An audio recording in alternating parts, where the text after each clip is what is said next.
It's Brandon, and this is Rock, Riff, and Roll at Thunder 103.9. And guess what, guys? Unfortunately, Caleb won't be hosting this season, but that's okay. We're one less co-host, one less host, but we're gaining so much fun. We have so many stories, so much news, and big name guests. And on top of that, more to come, like me roasting at Helium. And on top of that, I'll also be at the World Series of Comedy. But I'm going to roll on to the rocking interview. And guys, I have one person I have to introduce to y'all. Coming from the phone, guys, the next comedian runs the Planetary Brewery open mic in Greenwood. He's open for Ryan O'Flanagan. He's the man who brought the Roast Battle League to Indianapolis because there isn't enough violence in our comedy scene after all. The Tangerine Titan, the Strawberry Sultan, the Ginger General, the Roast Battle ND star, Kevin King. Hey, Brandon, how you doing, bud? Living the dream, man. How about you? Same. But unfortunately, the dream is a nightmare at times. I get it. The struggles are real. I mean, I just got done one job, and now I'm here doing this show, which may I add, still Thursdays at 5 p.m. But anywho, so Kevin, what made you want to do Roast Battle Indie? Oh man, well, there's a couple comedians in the indie scene who kind of had a beef with each other, and like honestly, I was kind of tired of hearing about it. And I was like, hey, why don't you guys just, roast battle each other and then hug it out and, we can move on. That ended up turning into a roast battle series that, I made called Slight Night. And then, I had already been watching the Roast Battle League on YouTube. And, so I kind of modeled it after that. And then I had the idea, well, hey, let's do this Slight Night for a while. And then we can submit some videos to the actual Roast Battle League, and maybe we can join. And that's exactly what I did. We had several Slight Night shows. They went off really well. And submitted some videos to the league, and they were like, I think you guys are worthy. That is dope. So,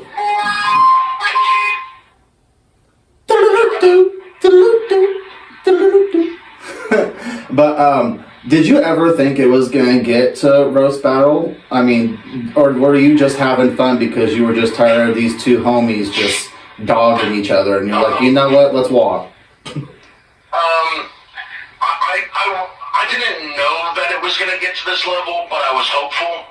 And with the amount of talent that we have in Indy, like I was giving us like a 90% chance of being able to join the league. Okay. So you were pretty confident in the way, like, you knew the moment you started Slight Night, there is a 90% chance we're going to do Roast Battle League. We have potential. There are some heavy hitters here. We could do this. After the first show, I was like, oh, we have a real chance. Oh, okay. Because I had never seen the indie comics roast each other before. Like, an occasional jab, on stage, between comics or whatever, like an occasional little jab, but nothing like brutal. And then we did the first show, and there were some brutal jabs that were absolutely hilarious.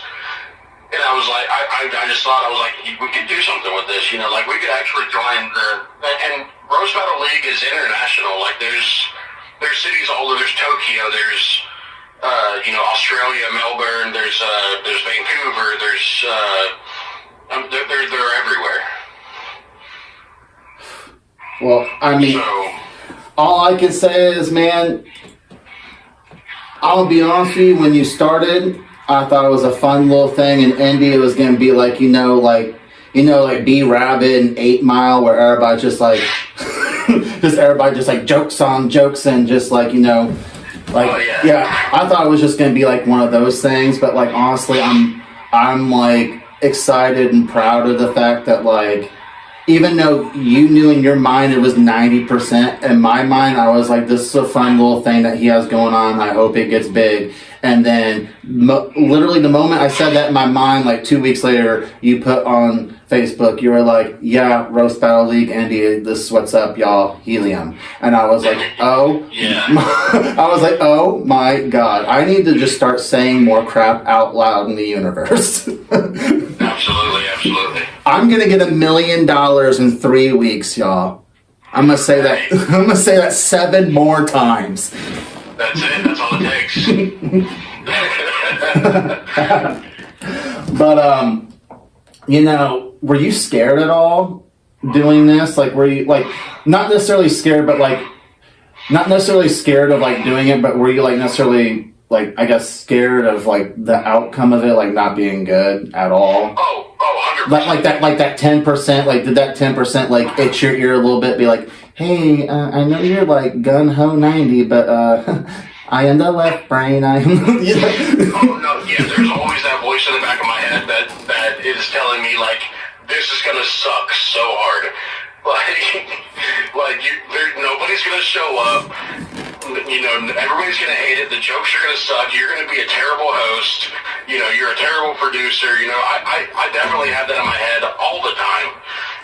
Even when I do like regular stand-up, like there's that little voice in the back of my head always that's like, you're terrible, you suck at this. I have 2 more questions before we riff off. One question being, throughout that journey that you started, because I know I heard that you did like the comedy boot camp with Ryan and his class and whatnot. Yeah. And then after those classes, and then after you did that, between doing the classes and where you are now, is there anything in your comedy career that you regret doing, or maybe like you should have done after in hindsight? Like, is there anything that you regret at all between the moment you did the comedy boot camp to now? Regrets. Maybe trusting certain people. Okay. There's a couple of people that I probably shouldn't have trusted. Lesson learned. But I don't think it's a regret. I take it as a learning experience, and it's taught me to be a little bit more vigilant and I guess talk to other people about certain people and kind of vet them. It's taught me to be more cautious with who I trust. So I guess technically it's not a regret. So with that being said, no, I guess I don't have any regrets per se, just a lot of learning experiences. I lied. I have another question, so I guess 2 more. My other question being, if you were in front of 17-year-old Kevin King right here, right now, and you sat there and told him, hey man, we're a comedian and we're promoting like Roast Battle League Indy, like a global comedy league, what do you think 17-year-old you would say? You're full of shit. Nobody's gonna say that. Yeah, you can. You'll be edited out. No worries. All 10 minutes of it will be edited out. I'm kidding. 17-year-old Kevin would not have believed it at all. Not for a second. What did 17-year-old Kevin want to do? 17-year-old Kevin wanted to smoke weed and hang out with girls all day. I don't blame you. Amen. So, you're a superhero, okay?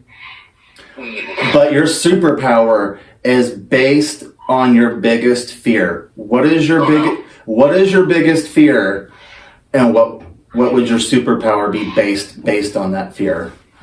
Oh man, I don't like this question. like for instance, I'll give you an example. I'm petrified of heights. I'm 6'4", granted, but I'm still petrified of heights. Like, it just means it's an extra few more inches. You know what I'm saying? When I look down at the ground, you know. That's all we all need is an extra few inches. Amen. No. So if I got wings, I'd be pissed. I'm not gonna lie. Like, if I got superpowers instantly and I got wings and I'm petrified of heights, I would never use them. I would be a useless. They would just be there for decoration. I would just be like Lucifer, but in Indiana. Just walk around with my wings. Oh man, what I also am scared of heights. I don't know if that's my biggest fear though. I'd say I'm pretty scared of snakes. Yeah, so what would my superpower be based on my fear of snakes? I don't know. What if you were like Beast Boy, but you only turned into reptiles? or like I shot laser beams out of my eyes, but it was actually just serpents. Or every time you touch somebody, they turned into a snake. Oh, dude, no. I'd be like Rogue from X-Men. I would be wearing gloves all the time. And they would turn to snakes. So that answers the question. Everything he would touch turns to snakes. He would be the god-awful version of King Midas. Yeah, the worst version of Medusa. Yes. But, guys, we just got done rocking in our interview. And guys, we rocked. So you know what that means now? We're rolling on to the riff. And guys, we are riffing on a Reddit, riffing on a Reddit, riffing on a Reddit, ba ba ba ba ba ba da ba ba ba da. I know this is ridiculous, but hear me out. I don't care, cause this is my show. Ha ha ha. What are you gonna do? Nothing.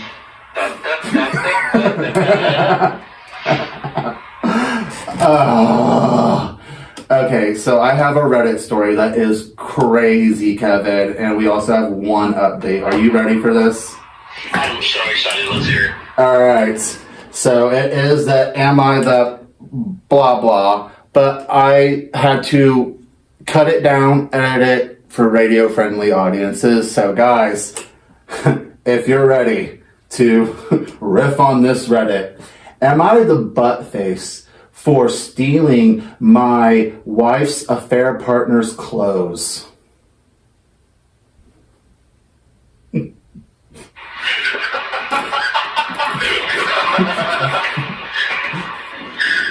This is incredible. I can't wait to hear more. Hey guys, Blake here, 37 male, and my wife, Nikki, 31. And the affair partner, not sure of name, but I know he's a 29-year-old male. Well, I'm just going to get right to it. I've been with my wife, Nikki, for 6 years now, and I will admit, things have been strange on both ends. Mine because I have a feeling she's doing something wrong before she comes home from work every night, and well, damn it, I want to find out. I worked late on Friday night, and when I got home, I saw her clothes on the living room floor, and some random guy's clothes on the living room floor as well, which, I might add, he's a lot shorter than me, like a literal boy considering the size of his pants and shirts I just picked up. Also, I heard sounds I dare not explain on Reddit, but exactly what any...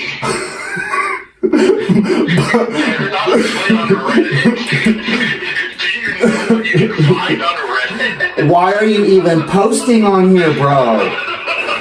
Also, I heard sounds I dared not to explain on Reddit, and exactly what anyone would think they heard. So I don't know what made me do this, but I said, you know what? Forget it. I'm gonna take his clothes, his shoes, and wallet, and Nikki's clothes as well. And I went to my best friend's house a couple blocks away.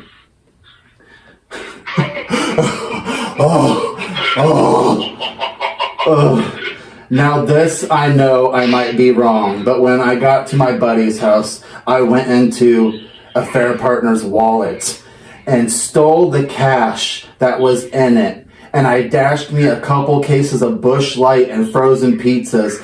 I used the cash from wife's affair partner's wallet to tip the dasher. Hashtag blessed tipped $80, y'all. Oh my goodness. The only thing I have against this is the Busch Light. Like, and the frozen pizzas. If you're a DoorDash, just get regular pizzas. Just get regular pizzas. I guess like hot pizzas. Just get hot pizzas. Yeah, get Hot Box or Pizza Hut or I don't know where he lives. I'm sad for him, okay? There's so many levels, and we're not even done. There's more. There's even an update, and I'm not even done reading what I just. Okay, so once I did that, I turned off my phone and I got tanked at my buddy's house. Guys, I was so tanked. My friend's wife literally hosed me down in her yard and said, "Boy, get the hell up, or I'm gonna. Get the hell up. You're gonna drop the property down doing the dumb stuff like this."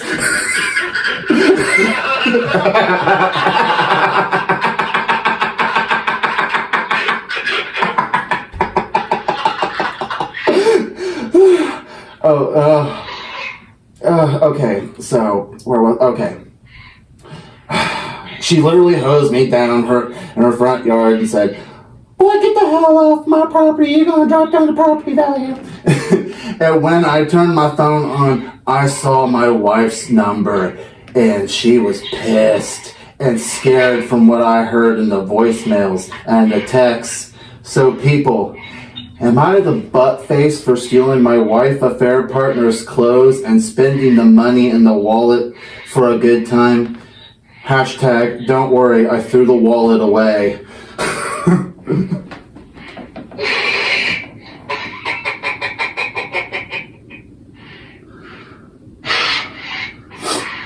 You know what?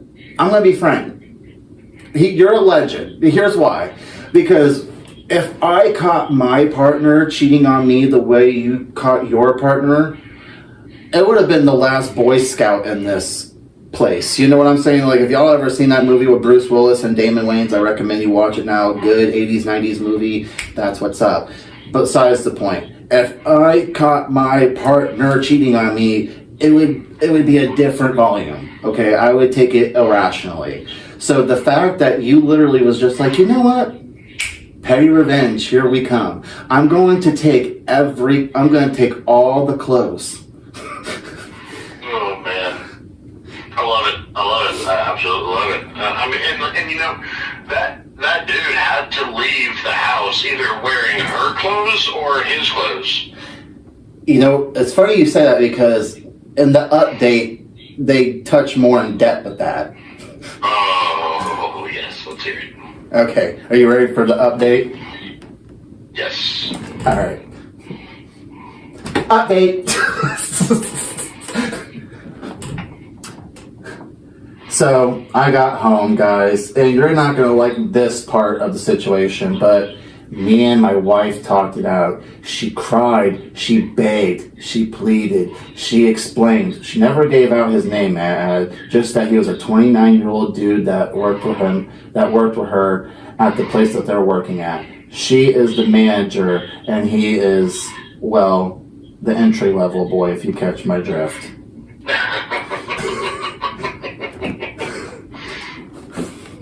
No, we don't. Please explain. Get into more detail. Not gonna lie, guys, I was pissed. But she said that she was willing to do counseling, which, man, guys, that's a big thing because for as long as we've been together, I've said that we need to go to therapy based on both of the trauma we've been through in our lives. And now that she actually wants to take accountability and go, I figured, why not at least give it a try? So, guys, we went to couples counseling. And it's been 6 months. Oh boy. So guys, I'm just gonna jump ahead and say we're no longer together. we're on the verge of a divorce. But here's why. Our last therapy session, let's just say, went a little spicy.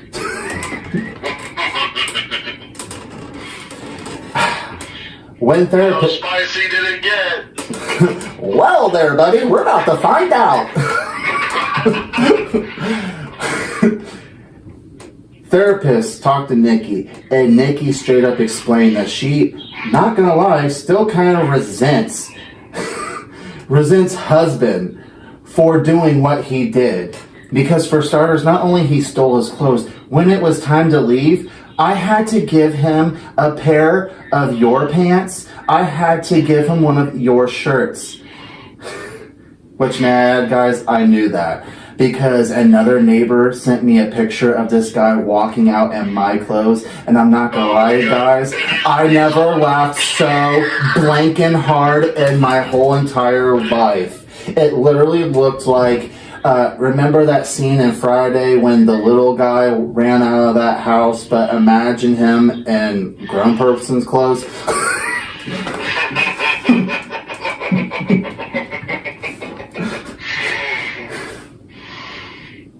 And she says she resents me. Not just because of that. It ruined his life. His wife found out. And his wife left him. And on top of that, that $80 he was going to use, that was gas money. Money was tight around that time as it is because, little did you know, guys, people found out around the office and I had to let him go. And, well,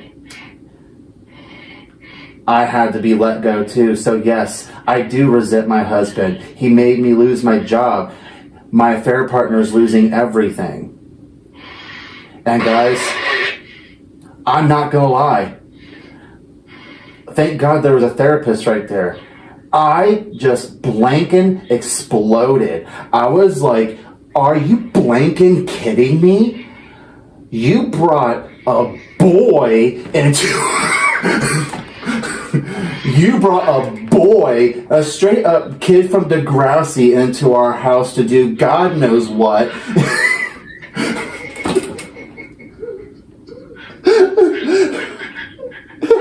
Pig squeal noises.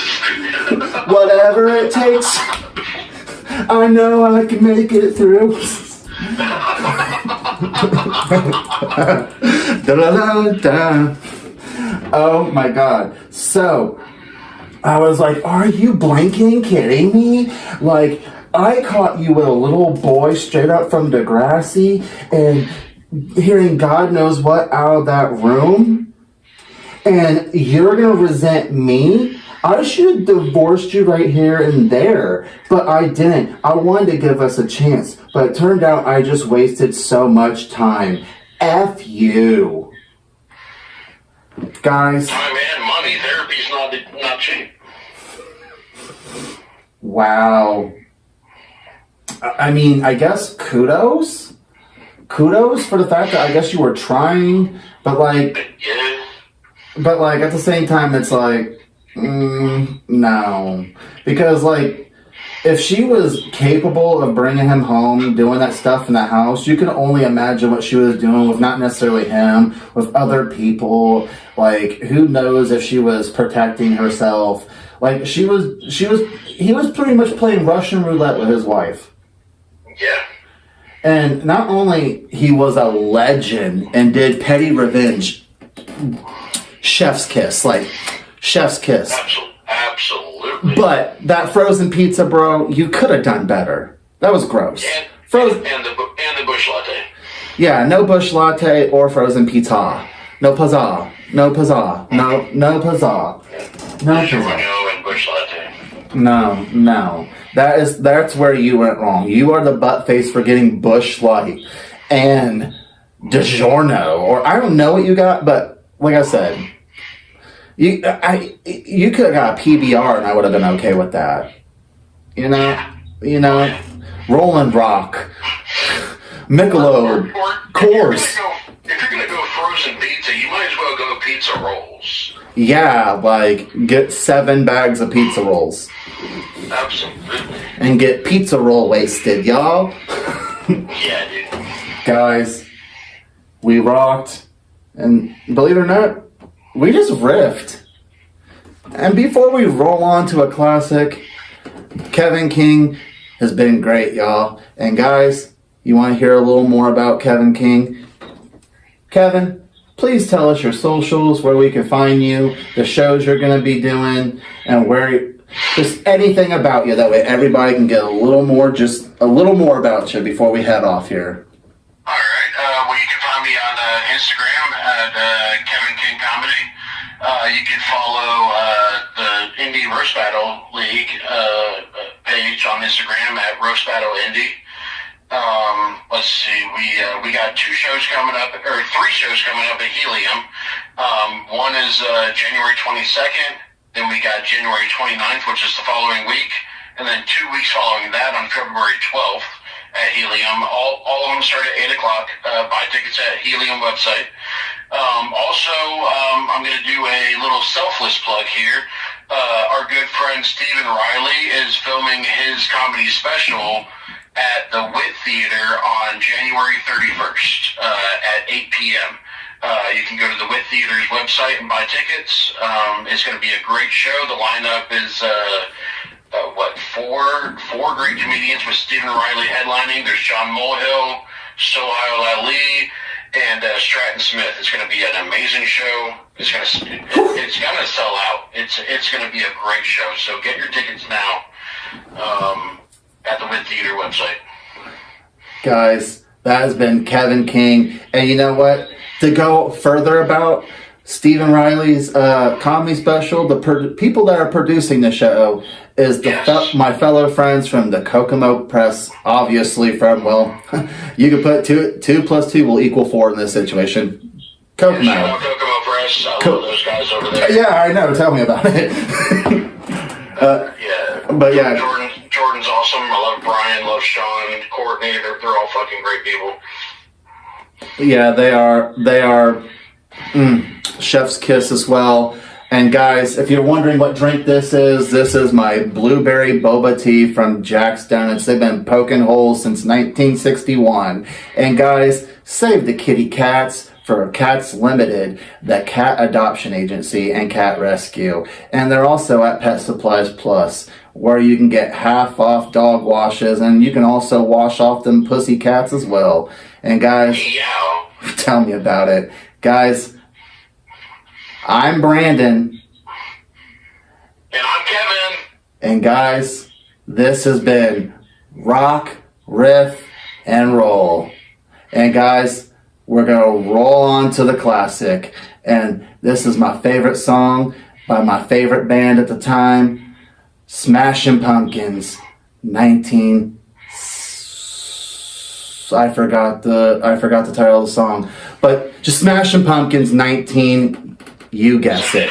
Yes, there we go, 1979. Smashing Pumpkins 1979. Guys, I'm Brand Stetler, and this is Rock, Riff, and Roll. And now you're listening to Smashing Pumpkins 1979, and it's time to go. Y'all have a good night. Love you, kisses, bye.